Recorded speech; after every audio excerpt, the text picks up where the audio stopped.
اعوذ باللہ من الشیطان الرجیم بسم اللہ الرحمن الرحیم۔ اب کچھ مشکل مباحث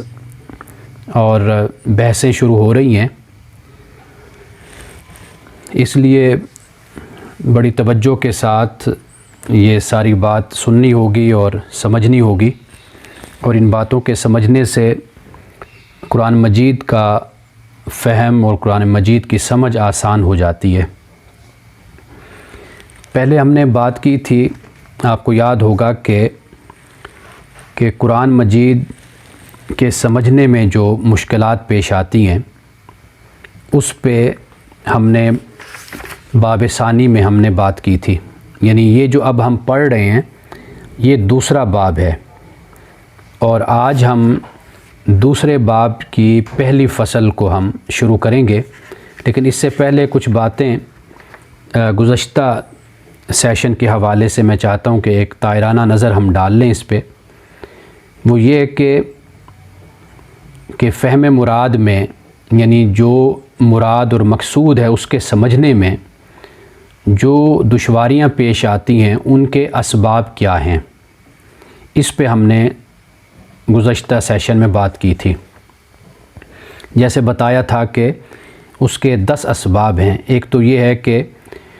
کوئی لفظ ایسا ہے کہ جو غریب ہے، نادر ہے، مشکل ہے، کم استعمال ہونے والا ہے،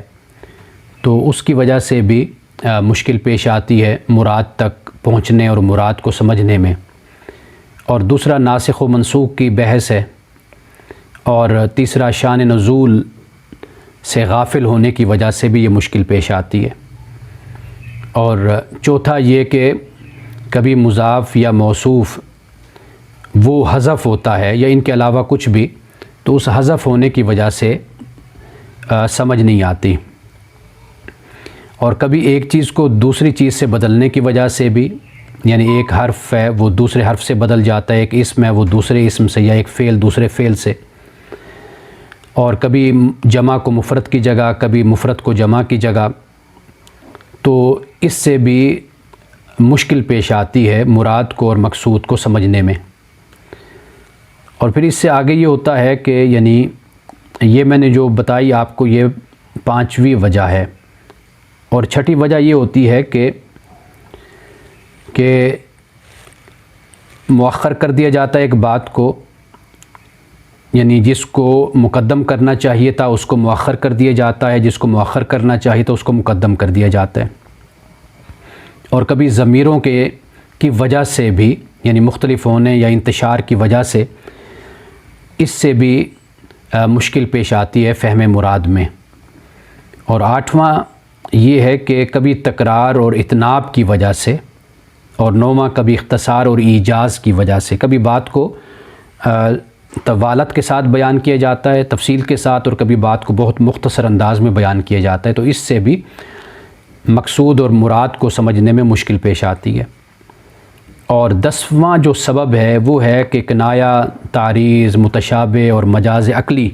اس کی وجہ سے بھی مشکل پیش آتی ہے۔ یہ 10 وجہیں ہم نے بیان کی تھی۔ اب حضرت شاہ ولی اللہ ایک ایک وجہ کو بحث میں لائیں گے اور اس پر گفتگو کریں گے۔ تو چونکہ سب سے پہلی جو بات بیان کی تھی حضرت شاہ ولی اللہ نے، وہ ہے کہ غریب الفاظ ہوتے ہیں، یعنی نادر اور کم استعمال ہونے والے الفاظ کی جس سے مشکل پیش آتی ہے۔ یعنی غریب وہ الفاظ ہوتے ہیں جو غیر مانوس ہوتے ہیں اور اجنبی ہوتے ہیں، اور عام طور پر وہ استعمال میں بھی نہیں ہوتے، اور انہیں ہی ہم مشکل بھی کہتے ہیں یا ہم انہیں نادر بھی کہتے ہیں۔ نادر لفظ ہماری اردو میں بھی استعمال کرتے ہیں، نوادرات جیسے ہم کہتے ہیں، کوئی چیز اینٹیکس جس کو ہم کہہ دیتے ہیں، تو اس کو غریب کہتے ہیں۔ اب جو پہلی فصل ہے وہ ہے الفصل الاول فی شرح غریب القرآن، غریب القرآن کی شرح میں پہلی فصل ہے، یعنی اب جو الفاظ نادر ہیں، غیر مانوس ہوتے ہیں، ان کی شرح میں جو قرآن مجید میں الفاظ آئے ہیں۔ لیکن یہاں پر یہ باب دو، یہ فصل تو باندھ دیا انہوں نے، یہاں پر عنوان بھی دے دیا ہے، لیکن یہاں پہ تفصیل سے اس پر بات نہیں کی یعنی اس کو صرف بیان کر دیا گیا ہے، اور پھر جا کر 5ویں باب میں اس پر گفتگو کی ہے حضرت شاہ ولی اللہ نے، اور اب وہ کتابوں میں 5ویں باب کو شامل نہیں کیا جاتا، کیونکہ اب وہ سیلیبس جو پڑھایا جاتا ہے اداروں میں اس میں 5واں باب چونکہ شامل نہیں ہوتا، تو لہٰذا وہ 5واں باب اب اس کے ساتھ شائع نہیں کیا جاتا۔ لیکن حضرت شاہ ولی اللہ نے خود اس بات کو بیان کر دیا کہ وہ ایک مستقل علیحدہ ایک رسالہ ہے، ایک کتاب ہے مختصر کہ جو اس پر لکھی گئی ہے۔ تو اس طرح حضرت شاہ ولی اللہ نے یہاں پر جو غرائب القرآن ہیں ان کو یہاں پر بیان نہیں کیا، اس پر بحث نہیں کی، گفتگو نہیں کی، وہ علیحدہ پھر پورا ایک چیپٹر کہہ لیجئے، پورا ایک رسالہ ہے جس میں انہوں نے تفصیل سے بات کی ہے۔ لیکن یہاں پر مختصر غریب القرآن کے حوالے سے بات کی ہے، اور آغاز یہاں سے کرتے ہیں کہ وَأَحْسَنُ الطُّرُقِ فِي شَرْحِ الْغَرِيبِ مَا صَحَّ عَنْ ترجمان القرآن عبداللہ ابن عباس رضی اللہ تعالی عنہما۔ اب وَأَحْسَنُ الطُّرُقِ کا لفظ یہاں پر استعمال کیا، لیکن وہ جو حضرت شاہ ولی اللہ کا فارسی جو آپ کی تحریر ہے اس میں لکھا ہے کہ بہترین شرح غریب آں است، کہ جو بہترین شرح ہے غریب کی وہ یہ ہے، یعنی وہاں پر یہ الفاظ ہیں، یعنی اس سے مراد یہ ہے کہ غریب الفاظ کی جو عمدہ اور بہترین جو شرح ہے نا وہ حضرت عبداللہ ابن عباس جو ترجمان القرآن ہے ان سے ثابت ہے۔ یہاں پر یہ یعنی عبارت فارسی کی جو ہے وہ مختلف ہے اس سے، تو کہا کہ یعنی جو عربی عبارت ہے میں اس کے مطابق ترجمہ کر کے آگے بڑھتا ہوں، وہ یہ ہے کہ وَأَحْسَنُ الطُّرُقِ کہ سلسلوں میں سے جو بہتر سلسلہ ہے فی شرح الغریب، غریب کی شرح میں، ما صحّ جو ثابت ہے، جو صحیح ہے، جو موجود ہے، وہ ہے عن ترجمان القرآن عبداللہ ابن عباس رضی اللہ تعالیٰ عنہما، وہ ترجمان القرآن عبداللہ ابن عباس رضی اللہ تعالیٰ عنہما سے ثابت ہے۔ حضرت عبداللہ ابن عباس کو ترجمان القرآن بھی کہا جاتا ہے اور حبر الامہ بھی کہا جاتا ہے، امت کی سیاہی یعنی جس سے لکھا جاتا ہے، تو یہ آپ کے القاب ہیں۔ اور حضرت عبداللہ ابن عباس کے لیے رسول اللہ صلی اللہ علیہ وسلم نے دعا بھی فرمائی جو منقول ہے کہ اللہم فقہہ فی الدین، اے اللہ عبداللہ ابن عباس کو دین میں گہرائی عطا فرما، سمجھ عطا فرما، وعلمہ القرآن اور اس کو قرآن سکھا دے۔ بعد روایات میں آتا ہے کہ وعلمہ التاویل، اے اللہ اس کو تاویل سکھا دے، یعنی تاویل سے مراد جو ایک تہ تک پہنچنا ہے اور ایک بات کو حاصل کرنا ہے اس کو ہم تاویل کہتے ہیں۔ حضرت عبداللہ ابن عباس حضرت میمونہ آپ کی خالہ تھیں، رسول اللہ صلی اللہ علیہ وسلم کی زوجہ محترمہ حضرت میمونہ، تو اس لیے وہ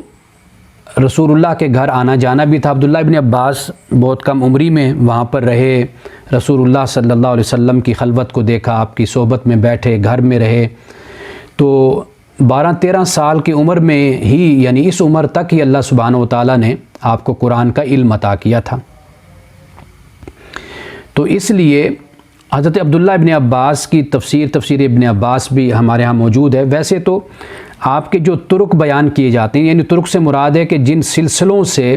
آپ کی تفسیر کو بیان کیا جاتا ہے وہ مختلف ہیں، لیکن یہ 3 جو طرق یہاں پر حضرت شاہ ولی اللہ بیان کر رہے ہیں یہ یوں کہہ لیجئے کہ مستند ترین ہیں، یہ سب سے قابل اعتماد یہی ہیں 3۔ پہلا کون سا ہے؟ عن طریق ابن ابی طلحہ، پہلا ہے ابن ابی طلحہ کی جو سند ہے وہ ہے، واعتمد علیہ البخاری فی صحیح غالباً، اور اسی پر ہی غالباً امام بخاری نے اپنی صحیح میں اعتماد کیا ہے، یعنی انہی کے طریق سے ہی ابن ابی طلحہ کے، ان سے جو منقول ہے حضرت عبداللہ ابن عباس نے کسی آیت کی تفسیر بیان کی ہے، وہ جو ابن ابی طلحہ سے منقول ہے ان کی سند سے نقل کیا جاتا ہے، اسے حضرت امام بخاری نے اپنی صحیح بخاری میں اس کو نقل کیا ہے۔ دوسرا جو طریق ہے وہ ہے، سلسلہ ہے، سند ہے، وہ ہے ثم طریق الضحاک عن ابن عباس، اور دوسرا ہے ضحاک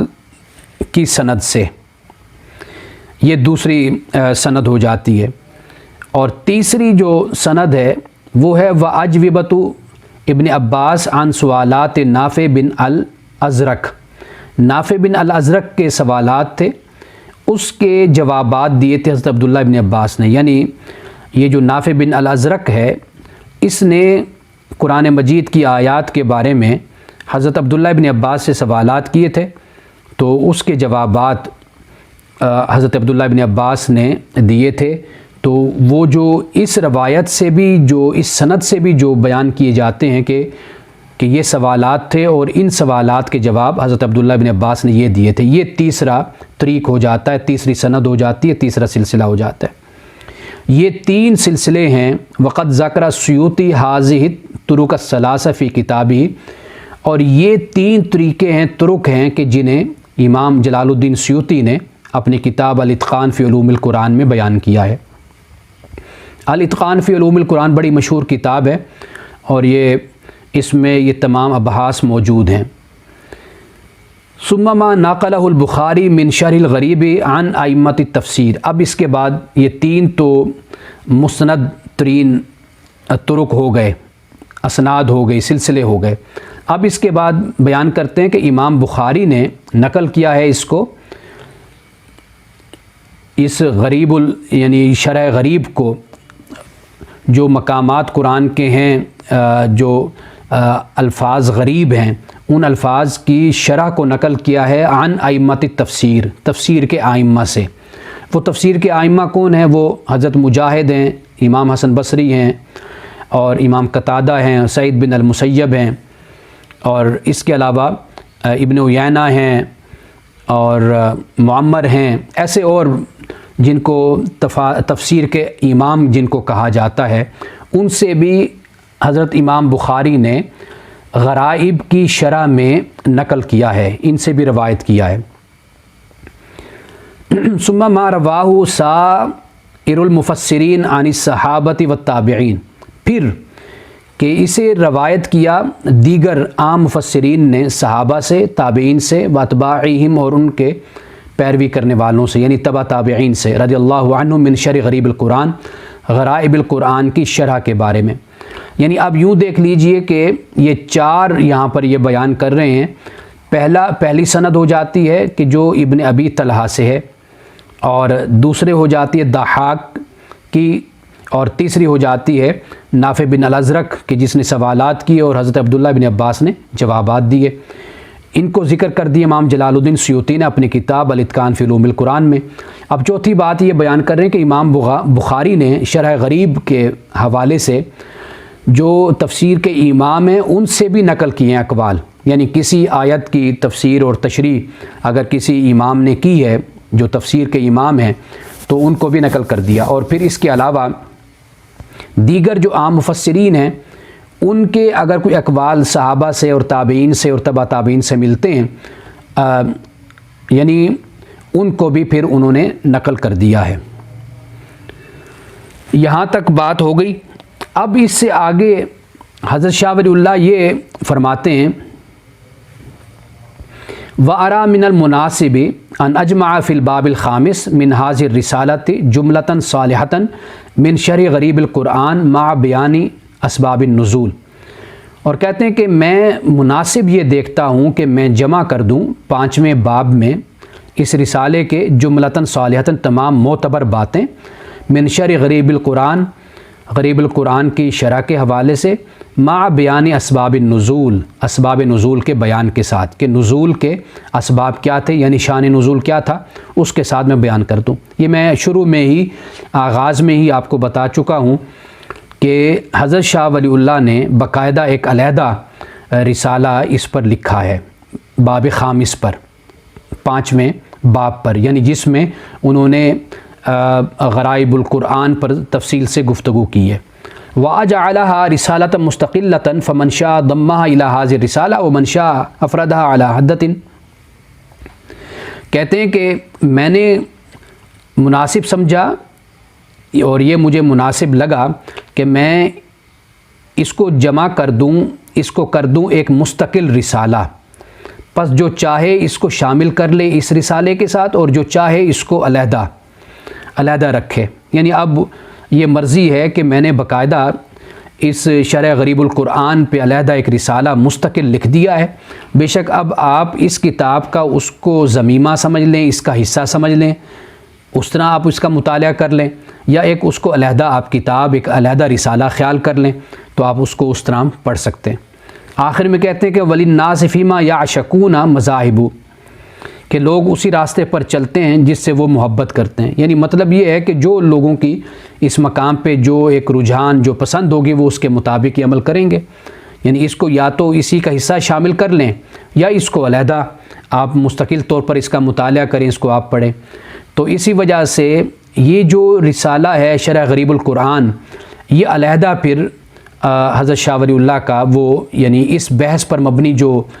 رسالہ ہے وہ پھر علیحدہ اس کو چھاپا گیا ہے، اور اس کا نام ہے فتح الخبیر بما لا بد من حفظی فی علم التفسیر، یہ نام ہے اس کا۔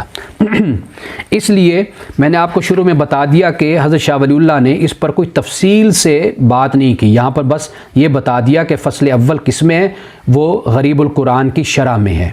قرآن کے وہ الفاظ کہ جو غیر مانوس ہوتے ہیں، اجنبی ہوتے ہیں، نادر ہوتے ہیں، اور جن کا ذرا سمجھنا مشکل ہوتا ہے، ان الفاظ کی یہ فصل ہے، لیکن اس کی جزئیات پر جو گفتگو کی وہ ایک علیحدہ رسالہ موجود ہے۔ اگر اللہ نے ہمیں توفیق دی اس کتاب کو پڑھنے کے بعد پھر ہم اس رسالے کو بھی پڑھ سکتے ہیں جو غریب القرآن کی شرح پہ ہے۔ اب بتاتے ہیں القدماء ربما یفسرون اللفظ بلازم معناہ، اور بیان یہ کرتے ہیں کہ یہ جو متاخرین بعد میں آنے والے جو مفسر ہیں، انہوں نے جو پہلے مفسرین سے اختلاف کیا، اس اختلاف کی وجہ کیا تھی؟ اب ایک وجہ تو یہ بیان کرتے ہیں، کہتے ہیں کہ قدماء جو تھے وہ بسا اوقات وہ لفظ کی جب تفسیر کرتے تھے تو اس کی تفسیر اس کے لازمی معنی کے ساتھ تفسیر کر دیا کرتے تھے، لازم معنی سے تفسیر کرتے تھے۔ لیکن بعد میں جو آنے والے متاخرین تھے، جو مفسر تھے، انہوں نے پھر تفسیر میں لغت کے معاملے میں انہوں نے پھر تحقیق کی، اور پھر یہ دیکھا کہ اس لفظ کا جو استعمال ہے یہ اس کے کون کون سے استعمالات ہیں۔ یعنی اب دو ہی طریقے ہو جاتے ہیں نا، ایک طریقہ تو یہ ہے کہ عربی زبان کا جو لفظ ہے آپ اس کے معنی میں جاتے ہیں، تحقیق کرتے ہیں، اور واضح بات ہے کہ ایک لفظ کے کئی معنی ہوتے ہیں، پھر ان معانی میں سے جو قابل ترجیح لفظ ہوتا ہے تو آپ اس کو اختیار کر لیتے ہیں۔ ایک تو یہ طریقہ، اور دوسرا اس کے ساتھ یہ ہوتا ہے کہ پھر اس کا جو سیاق و سباق ہے، ریفرنس ٹو دا کانٹیکسٹ ہوتا ہے، آپ اس کو دیکھتے ہیں کہ آیا کہ یہ آیت کہاں پہ ہے، اور اس کے شروع میں اس کے آخر میں کیا ہے، وہ جب آپ جائزہ لیتے ہیں تو پھر آپ کسی نتیجے تک پہنچتے ہیں۔ اب واضح بات ہے کہ جب بعد میں آنے والے جو مفسرین ہیں انہوں نے جب عربی جو الفاظ ہیں ان کی تحقیق کی، وہ معنی سے وہ ایک معنی تک پہنچے، اور پھر انہوں نے اس کے ریفرنس ٹو دا کانٹیکسٹ کو دیکھا،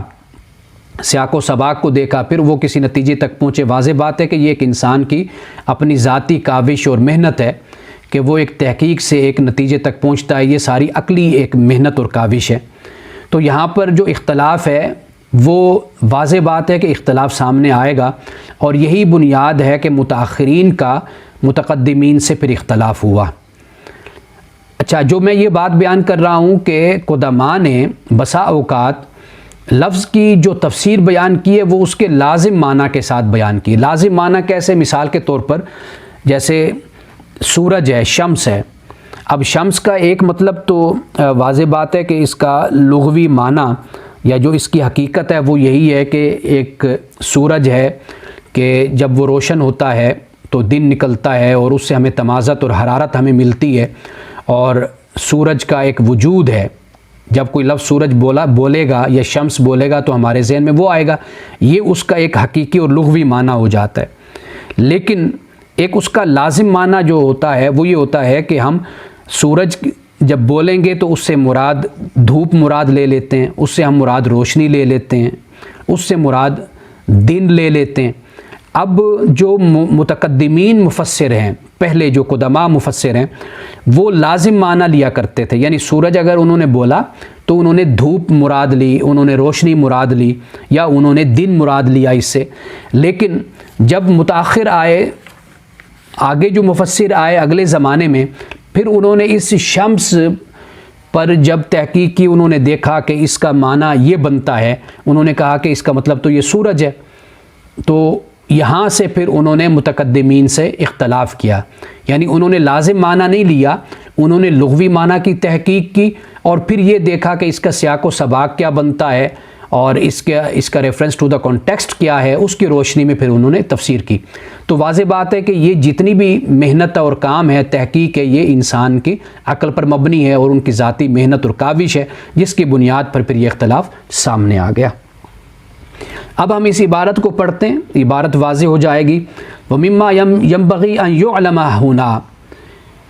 کہتے ہیں کہ یہاں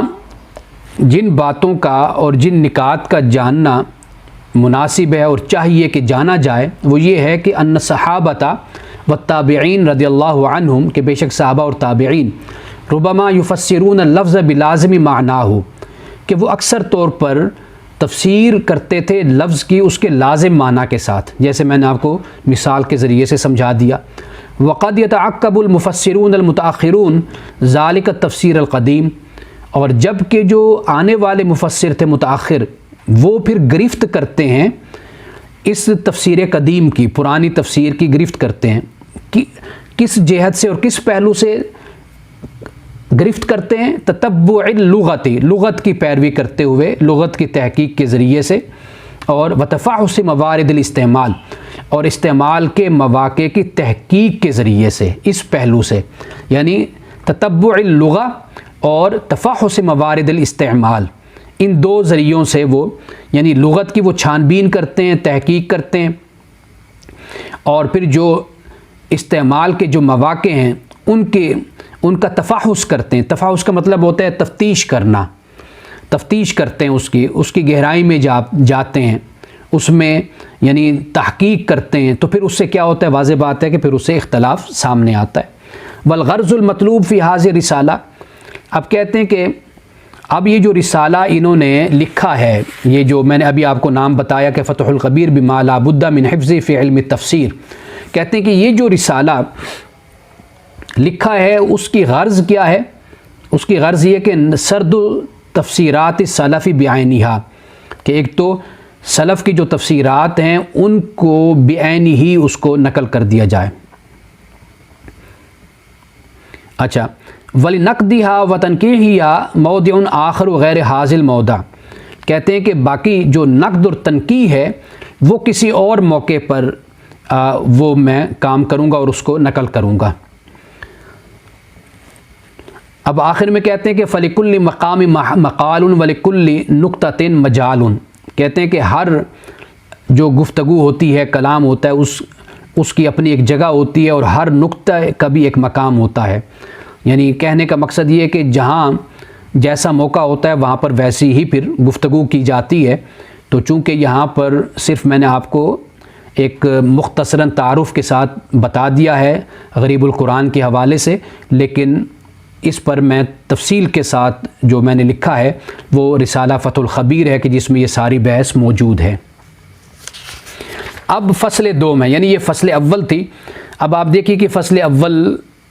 کو مختصر انداز میں بیان کر دیا، لیکن فصل 2 اب وہ باقاعدہ وہی روایتی جو طریقہ ہوتا ہے کہ اس عنوان کے تحت انہوں نے پھر تفصیل سے گفتگو کی ہے ناسخ و منسوخ پر۔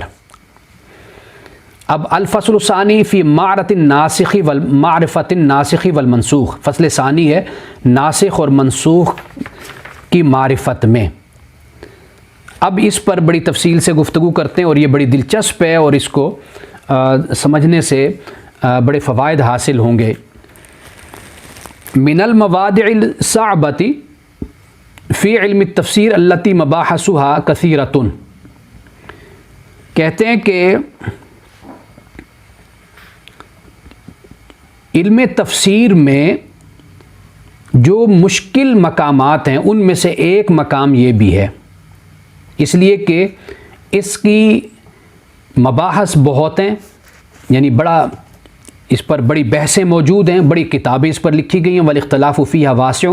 اور اس میں جو اختلاف ہے وہ بڑا وسیع ہے، بڑا پھیلا ہوا ہے۔ اور وہ اختلاف کس پر ہے؟ وہ معرفت الناسخ والمنسوخ، ناسخ اور منسوخ کا جاننا، یہ ہے سب سے بڑا۔ ومن اقوی وجوہ الصعوبۃ، اور یہ جو صعوبت ہے، جو مشقت ہے اور تنگی ہے، یہ سب سے جو مضبوط وجوہات ہیں ان میں سے ایک وجہ کیا اس کی ہے؟ یعنی یہ جو پریشانی ہے علم تفسیر میں، اور جو مشقت اور تنگی ہے اور پریشانی علم تفسیر میں، وہ کیا ہے؟ اختلاف اصطلاح المتقدمین والمتاخرین۔ وہ جو ٹرمینالوجی ہے ناسخ اور منسوخ کی، اس پر اختلاف ہے متقدمین کا اور متاخرین کا۔ یہ دیکھیے، یہ اختلاف بنیادی طور پر، یہ بنیادی وجہ کہہ لیجئے، طاقتور وجہ کہہ لیجئے، کہ جس کی وجہ سے یہ صعوبت اور یہ تنگی اور یہ مشقت اور یہ مشکل پیدا ہوئی ہے۔ معنی النسخ عند المتقدمین، نسخ کا معنی متقدمین کے نزدیک کیا ہے؟ ایک تو ہے والذی وضح لنا باستقراء کلام الصحابۃ والتابعین، کہتے ہیں کہ جو واضح ہوا ہمارے لیے، یعنی حضرت شاہ ولی اللہ کہتے ہیں کہ ہمارے لیے جو واضح ہوا جائزہ لینے سے، تحقیق کرنے سے، دیکھنے سے، کلام صحابت و تابعین، صحابہ اور تابعین کا جو کلام ہے اس کا جائزہ لینے سے، نسخ کا جو معنی ہم پر واضح ہوا وہ یہ ہے کہ انہم کانوا یستعملون النسخ فی معناہ اللغوی، کہ وہ تو صحابہ اور تابعین تو استعمال کرتے تھے نسخ کو لغوی معنی میں۔ وہ کیا ہے؟ الذی ہوا ازالۃ الشیء بشیء، وہ زائل کرنا ہے کسی شے کو کسی شے کے ذریعے سے، کسی چیز کو کسی چیز کے ذریعے سے، ایک چیز کو دوسری چیز کے ذریعے سے زائل کرنا، ہٹانا ہے۔ لا بمعنی مصطلح الاصولیین، جبکہ جو اصولیین ہیں ان کی اصطلاح، اصولیین سے مراد جو فقہا ہیں ان کی اصطلاح مختلف ہے۔ فمعنی النسخ عندہم، ان کے نزدیک جو نسخ کا معنی ہے وہ ہے ازالۃ بعض اوصاف الآیت بآیت اخری، وہ ہے بعد آیات کا، آیت کے بعد اوصاف کو زائل کرنا، ہٹانا، ختم کرنا ساتھ دوسری آیت کے۔ سواء کان ذالک، اور یہ برابر ہے یہ یعنی ازالہ۔ اب اس کی مختلف صورتیں بیان کر رہے ہیں، تقریباً حضرت شاہ ولی اللہ نے 7 یہاں پر اس کے نسخ کے جو معنی ہیں متقدمین کے نزدیک وہ بیان کیے ہیں، یعنی وہ نسخ سے کیا مراد لیتے ہیں، ناسخ و منسوخ سے ہی۔ یہ بڑی دلچسپ بحث بھی ہے، اور جو آیات ساتھ ساتھ ہمارے سامنے آئیں گی اس سے قرآن پاک کے فہم میں بھی ہمیں آسانی ہوتی جائے گی۔ پہلی وجہ بیان کرتے ہیں کہ ببیان انتہائی مدت العمل، پہلی وجہ تو یہ ہے کہ مدت عمل کی انتہا کو بیان کرنے کے ذریعے سے، یعنی یہ سوال پیدا ہوتا ہے یا اختلاف پیدا ہوتا ہے یا ناسخ و منسوخ کی بحث یہاں سے شروع ہوتی ہے۔ پہلی بات تو یہ ہے، مثال کے طور پر آپ دیکھیے کہ اللہ سبحانہ و تعالیٰ نے کفار کے بارے میں کہا فاعفوا واصفحوا حتی یاتی اللہ بامری، کہ یہ جو کافر لوگ ہیں مشرکین ان کو معاف کر دو اور ان سے چشم پوشی کرو یہاں تک کہ اللہ تعالیٰ اپنے حکم کو نازل کر دے یا اپنے حکم کو لے آئے۔ اب یہاں پر دیکھیے کہ اللہ تعالیٰ نے بیان کر دیا کہ بھئی معافی کرو اور چشم پوشی کرو، یعنی انتظار کرو۔ اس کا مطلب یہ ہے کہ فی الحال کفار و مشرکین کے ساتھ جو تمہارے معاملات جس طرح چل رہے ہیں پہلی تعلیمات کے حوالے سے، اسی طرح تم ان کے ساتھ اپنے معاملات کو چلائے رکھو۔ کب تک؟ جب تک اللہ کا حکم نہ آئے۔ یعنی یہ اللہ تعالیٰ نے ایک مدت عمل کی انتہا کو بیان کر دیا یہاں پر۔ اب اس کے بعد جب حکم نازل ہوا وہ ہوا اذن للذین یقاتلون بانہم ظلموا، کہ اب ایمان والوں کو جن کے ساتھ ظلم کیا گیا اور جن پر جنگ کو مسلط کیا گیا انہیں اب اجازت دے دی گئی ہے جہاد کی۔ اب یہ جو آیت نازل ہوئی اذن للذین یقاتلون بانہم ظلموا، یہ سورۃ الحج میں یہ آیت کریمہ ہے۔ اب کہا گیا کہ پہلی آیت میں اللہ سبحانہ و تعالیٰ نے ایک عمل کی مدت کو بیان کر دیا تھا، اور پھر یعنی اس کی یعنی انتہا کو بیان کر دیا، لیکن اب یہ جو دوسری آیت اتری اس نے اس کو منسوخ کر دیا۔ یعنی اب مشرکین کے ساتھ وہ جو معافی درگزر یا چشم پوشی کا معاملہ تھا وہ اب ختم ہو گیا، یعنی مدت کی اب انتہا ہو گئی۔ اب یہ آیت جس میں ایک مدت کو بیان کیا گیا تھا اور انتظار کا کہا گیا تھا، یہ منسوخ ہو گئی اس آیت کریمہ کے ذریعے سے۔ یہ پہلی ایک بات بیان کرتے ہیں۔ اور دوسرا جو نقطہ ہے وہ یہ ہے کہ او بصرف الکلام عن المعنى المتبادر الى غیر المتبادر، کہتے ہیں کہ یا یہ ہے کہ کلام کو متبادر معنی سے پھیر کر طرف غیر متبادر کے لے کر جانا، یہ بھی ہے۔ یعنی مثال کے طور پر آپ دیکھیے یہ آیت کریمہ آپ نے سنی ہوگی کہ کلوا واشربوا، روزے کے حوالے سے کہا کہ کھاؤ اور پیو، حتیٰ یتبین لکم الخیط الابیض من الخیط الاسود من الفجر، کھاؤ اور پیو یہاں تک کہ واضح ہو تمہارے لیے خیط الابیض سفید دھاگا من الخیط الاسود سیاہ دھاگے سے۔ اب خیط الابیض متبادر معنی تو آپ کو معلوم ہے کہ ہمارے ذہن میں فوری تو یہی آئے گا نا کہ سفید دھاگا ہے، دھاگے سے مراد جو دھاگا ہوتا ہے وہی ذہن میں آئے گا کہ جو وائٹ کلر کا ہوگا یہ وہ مراد ہے۔ دوسرا کہا گیا من الخیط الاسود، کالا دھاگا، سیاہ دھاگا۔ اب جب خیط الاسود کہا جائے گا تو واضح بات ہے کہ ہمارے ذہن میں یہی دھاگا آئے گا، بلیک، یہ متبادر معنی ہو گیا جو فوری طور پر ذہن میں آتا ہے۔ لیکن اللہ تعالیٰ نے جب ساتھ یہ کہہ دیا من الفجر، فجر سے، تو اب ہمیں یہ سمجھ آئی کہ اس سے مراد یہ وہ لٹرلی وہ چیز نہیں ہے جو ہمارے ہاتھ میں ہوتی ہے جسے ہم دھاگا کہتے ہیں، بلکہ اس سے مراد یہ ہے کہ رات کی جو تاریکی سیاہی ہے وہ ختم ہو اور صبح کی روشنی سے وہ نمایاں، صبح کی روشنی اس کو نمایاں کر دے دن کو، فجر کو، تو پھر روزے کا وقت ختم ہو جاتا ہے۔ تو یہاں پر کہا گیا کہ یہ جو من الفجری کے لفظ ہے نا، یہ در حقیقت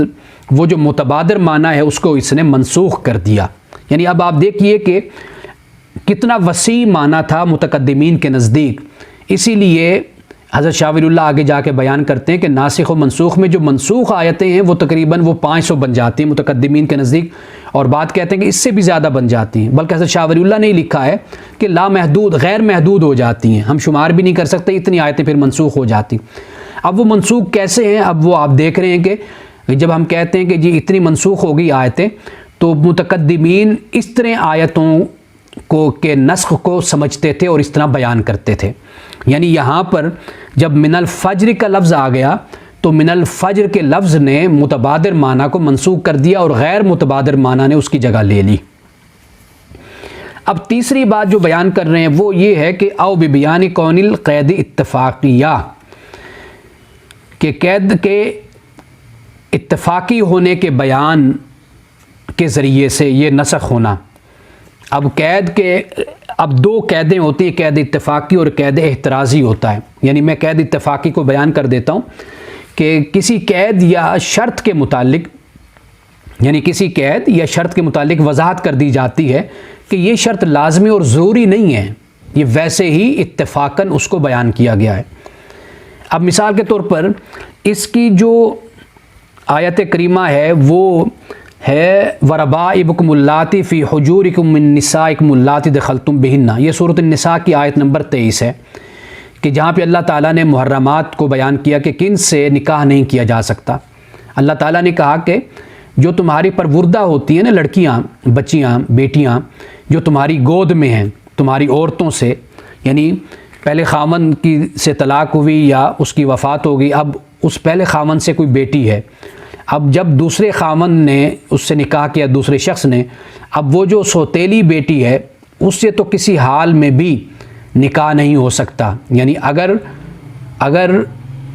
اس کے ساتھ دخول کر لیتا ہے یا تعلق زوجیت قائم کر لیتا ہے تو پھر کسی بھی صورت میں وہ چاہے اس کی گود میں پلے بڑے نہ ہو،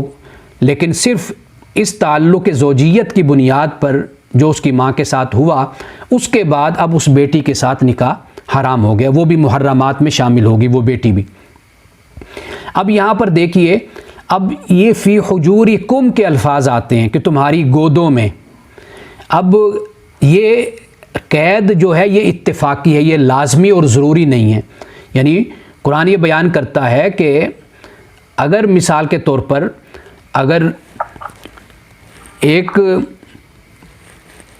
ایک لڑکی ہے یعنی سوتیلی بیٹی ہے، اس کی ماں سے اگر اس کی والدہ سے اگر دخول نہیں ہوا، تعلق زوجیت قائم نہیں ہوئی، تو پھر اس کے ساتھ قرآن کہتا ہے کہ پھر سوتیلی بیٹی کے ساتھ نکاح ہو سکتا ہے اگر تعلق زوجیت قائم نہیں ہوا۔ اگر تعلق زوجیت قائم ہو گیا تو پھر یہ محرمات میں بیٹی سوتیلی شامل ہو گئی، اب اس کے ساتھ نکاح نہیں ہو سکتا، یہ اب ہمیشہ کے لیے اس پر حرام ہو گئی۔ اب اس کے لیے ضروری نہیں ہے کہ یہ شرط لازم ہے، یہ قید لازمی ہے کہ فی حجورکم، کہ تمہاری گودوں میں ہو، یہ صرف اتفاقاً اس کو بیان کر دیا گیا، لیکن یوں کہہ لیجئے کلام کی وضاحت کے لیے بیان کر دیا گیا، لیکن یہ شرط لازم اور ضروری نہیں ہے۔ تو یہ تیسری جو نسخ کی وجہ بیان کرتے ہیں وہ یہ وجہ بن جاتی ہے۔ اور یعنی یہاں پر اب کیا ہوا، میں اس کی وضاحت کر دوں اور ترجمہ بھی کر دیتا ہوں کہ وربائبکم اللاتی فی حجورکم، اور تمہاری پروردہ کہ جو تمہاری گودوں میں ہیں، تمہاری بیویوں سے، وہ عورتیں، وہ بیویاں جن سے تم نے دخول کیا، تو وہ بھی محرمات میں ہیں۔ اب آگے جا کر اللہ نے فرمایا فَإِن لَّمْ تَكُونُوا دَخَلْتُمْ بِهِنَّ فَلَا جُنَاحَ عَلَيْكُمْ، پھر اگر نہ ہو، اگر تم نے ان سے دخول نہیں کیا تو پھر کوئی حرج نہیں ہے تم پر، یعنی پھر تم ان سے نکاح، اپنے جو سوتیلی بیٹی ہے اس سے نکاح ہو سکتا ہے۔ اب متقدمین یہ کہتے ہیں مفسرین کہ فَإِن لَّمْ تَكُونُوا دَخَلْتُمْ بِهِنَّ فَلَا جُنَاحَ عَلَيْكُمْ، یہ ناسخ ہے، اور پہلی جو اس کا حصہ ہے آیت میں وَرَبَائِبکُمُ اللاتی فی حجورکم من نسائکم اللاتی دخلتم بِهِنَّ، اس کو منسوخ کر دیا۔ منسوخ کی وجہ کیا بیان کی منسوخ کرنے کی؟ انہوں نے کہا کہ دیکھیے یہاں پر فی حجورکم کو بیان کیا گیا پہلے، اور دوسرے حصے میں فی حجورکم کو بیان نہیں کیا گیا، تو لہٰذا جو فی حجورکم ہے یہ قید اتفاقی ہے، قید اعتراضی نہیں ہے، تو لہٰذا اگلی آیت کا جو حصہ ہے اس نے اس حصے کو منسوخ کر دیا۔ یہ تیسری بات ہو گئی۔ اور چوتھا جو یہاں پر وجہ بیان کرتے ہیں، سبب بیان کرتے ہیں نسخ کا، جو متقدمین کے نزدیک ہے، وہ یہ ہے کہ او بتخصیص عام کی تخصیص کے ذریعے سے، ایک عام بات ہے اس کو پھر دوسری آیت میں دوسرے مقام پر اس کو خاص کر دیا گیا۔ اس کی بڑی سمپل سی ایک مثال ہے، وہ یہ ہے کہ یا ایھا الذین آمنوا لا تدخلوا بیوتا غیر بیوتکم حتی تستأنسوا وتسلموا علی اہلہا، کہا کہ اے ایمان والو کہ اپنے گھروں کے سوا، یعنی جو دوسرے گھر ہیں ان میں ہرگز تم داخل نہ ہو، حتی تستأنسوا، کہ جب تک تم اجازت نہ لے لو، اور جب اجازت مل جائے تو پھر ان پر سلام بھیجو، یعنی سلام کر کے اندر داخل ہو۔ اب یہاں پر بیوتن کہہ دیا گیا، اب اس میں ہر طرح کا گھر شامل ہے، کوئی ویران ہے وہاں پر کوئی رہتا ہے نہیں رہتا، ہر طرح کا گھر اس میں آ گیا کہ اجازت لیے بغیر داخل نہیں ہونا۔ لیکن دوسرے مقام پر اللہ تعالیٰ نے پھر اس کو خاص بھی کر دیا، یعنی اس کا استثناء بھی کر دیا کہ لیس علیکم جناح، یعنی پھر ایک اور آیت میں یہ کہا کہ تم پر کوئی ممانعت نہیں ہے کہ جو غیر مسکونہ ہیں، یہاں پر کوئی نہیں رہتا، کہ وہاں پر تم بغیر اجازت کے بھی تم داخل ہو سکتے ہو۔ تو کہتے ہیں کہ پہلے عام تھا حکم، پھر اس عام کو خاص کر دیا گیا، تخصیص اس کی کر دی گئی، بتا دیا گیا کہ بھائی جو غیر مسکونہ ہے وہاں پر تو تم داخل ہو سکتے ہو جو گھر ہیں، لیکن جو مسکونہ گھر ہیں جہاں پر لوگ رہتے ہیں وہاں پر تمہیں اجازت کے بغیر داخل نہیں ہونا چاہیے۔ تو اسے کہتے ہیں او بتخصیص عام، کہ عام کی تخصیص کے ذریعے سے۔ اب پانچواں جو سبب بیان کرتے ہیں وہ یہ ہے کہ او ببیان الفارق بین المنصوص و بین ما قیس علیہ ظاہراً، وہ یہ ہے کہ ایک منصوص حکم ہے، اس پر بظاہر کسی چیز کو قیاس کیا گیا ہے، اور پھر اس فرق کو اللہ تعالیٰ نے بیان کر دیا کہ بھئی یہ جو آپ نے قیاس کیا ہے نا، یہ آپ کا قیاس غلط ہے، یہ درست نہیں ہے آپ کا قیاس۔ یعنی مثال کے طور پر دیکھیے، کفار نے کہا انما البیع وحرم الربا، کہا کہ بے جو ہے یہ بالکل ایسے ہی ہے کہ جیسے ربا ہے، یعنی انما البیع مثل الربا، ہاں بے جو ہے وہ ربا جیسی ہے، یعنی یہ جو سود ہے یہ، اور بے میں خرید و فروخت میں جو ہم بیٹھ کر بے کرتے ہیں، ان دونوں میں کوئی فرق نہیں ہے، یہ ایک ہی چیز ہے۔ اللہ تعالیٰ نے فوراً اس کا جواب دیا، اللہ نے فرمایا نہیں، اللہ تعالیٰ نے بے کو حرام کیا ہے اور بے کو اللہ تعالیٰ نے حلال کیا ہے، یعنی یہ ایک قیاس انہوں نے کیا کہ بھئی بیع اگر حلال ہے تو ربا بھی تو بیع کی طرح ہی ہے، خرید و فروخت اس میں بھی ہوتی ہے، لیکن اللہ تعالیٰ نے کہا نہیں، ان دونوں میں بڑا فرق ہے، اور اللہ تعالیٰ نے بیع کو حلال کیا ہے اور ربا کو اللہ نے حرام کیا ہے۔ یہ 5واں نقطہ ہو گیا۔ اور اس کے علاوہ اور بھی بہت سی مثالیں اس پر ہیں، لیکن میں چاہوں گا کہ یہ ایک ہی مثال میں پیش کروں، اس کے علاوہ چونکہ ابھی آگے بھی ہم نے پڑھنا ہے۔ ایک اور مثال بھی یہ بھی دی گئی ہے کہ ما جعل اللہ من بحیرۃ ولا صائبۃ ولا وسیلۃ ولا حام، کہ یعنی کہ جو ان کے بت تھے بحیرہ اور صائبہ، وسیلہ اور حام وغیرہ، کہ انہوں نے یہ خیال کیا ہوا تھا مشرکین عرب نے کہ یہ جو جانور ہیں قربانی کو، انہوں نے جو قربانی کا جانور تھا اس کو انہوں نے اس پر قیاس کیا ہوا تھا، اور ان جانوروں کو بھی بتوں کے نام پر چھوڑنے کو جائز سمجھتے تھے۔ تو اس کی تردید پھر اللہ تعالیٰ نے سورۃ مائدہ کی آیت نمبر 103 میں کر دی۔ لیکن اس کی سب سے آسان مثال ہے وہ میں نے آپ کو دے دی کہ جو بیع اور ربا کے بارے میں ہے۔ اب اس سے آگے جو چھٹا نقطہ ہے وہ یہ ہے کہ بِإِزَالَةِ عَادَةٍ مِّنَ الْعَادَاتِ الْجَاہِلِیَّہ، کہ کوئی رسم جو زمانہ جاہلیت میں موجود تھی، اس رسم کو کسی اور طریقے سے رسم سے مٹایا گیا۔ اس کی مثال دی گئی، مثال کے طور پر حضرت موسیٰ علیہ السلام کے دور میں قتل عمد کی سزا صرف قصاص تھی، یعنی اگر کوئی شخص کسی کو ارادتاً قتل کرتا ہے تو اس کی سزا یعنی اس کی جان ہی لینا تھی، دیت نہیں تھی۔ لیکن اللہ سبحانہ و تعالیٰ نے اسلام کے ذریعے سے اور قرآن کے ذریعے سے اس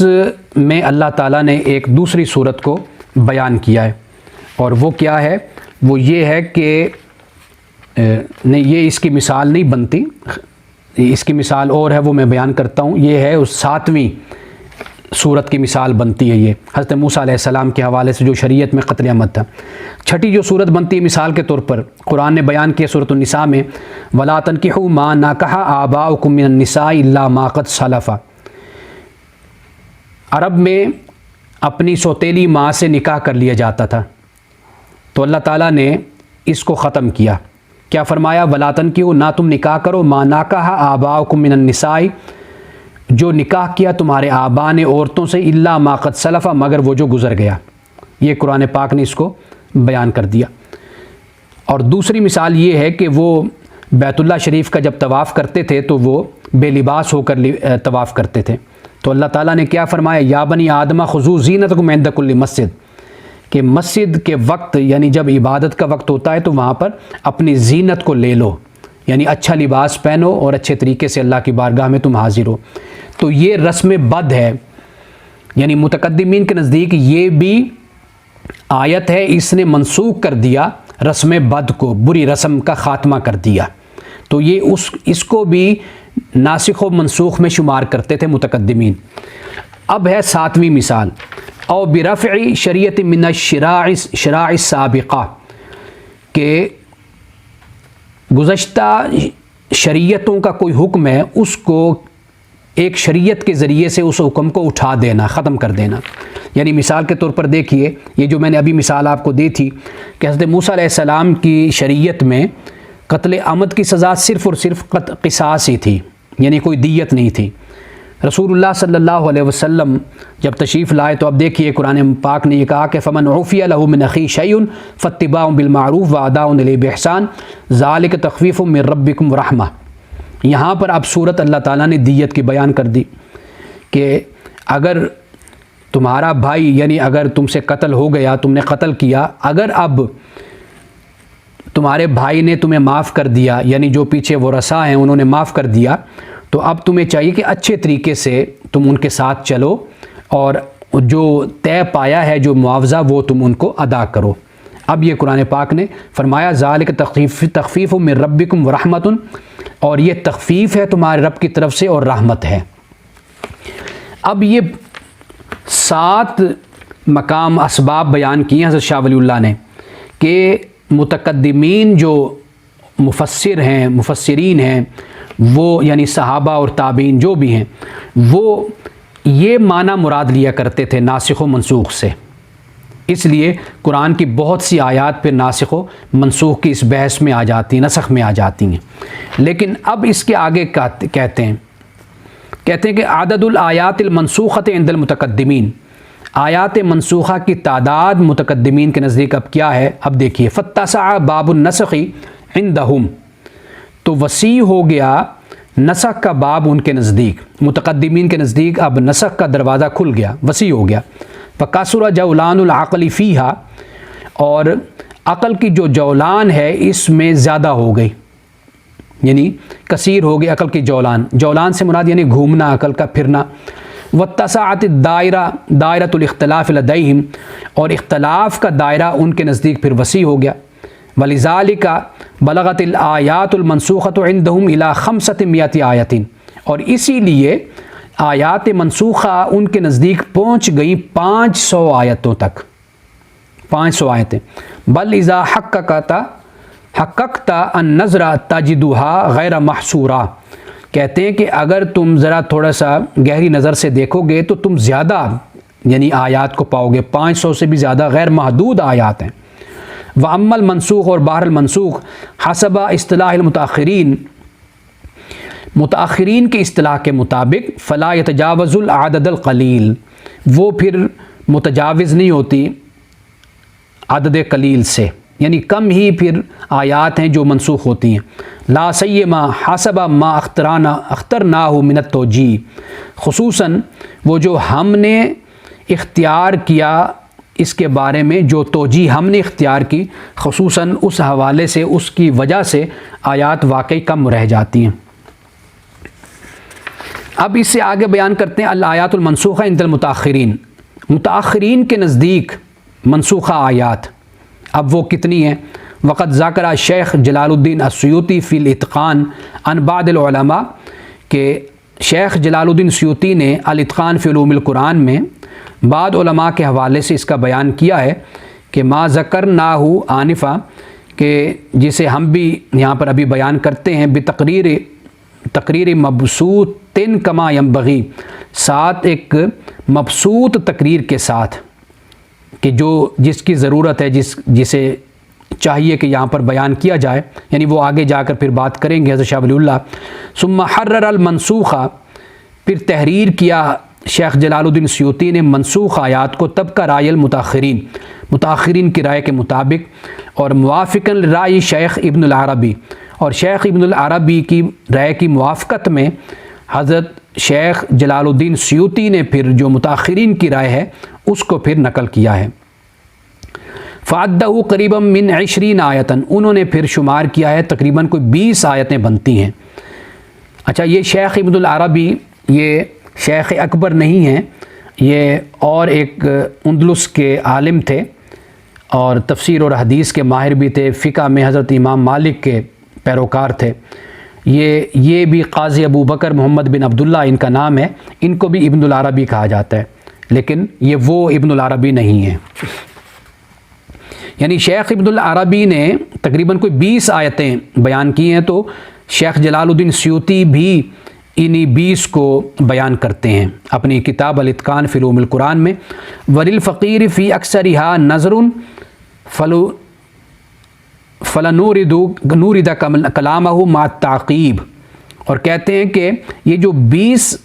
آیتیں بیان کرتے ہیں نا کہ جو منسوخ ہوئی ہیں، تو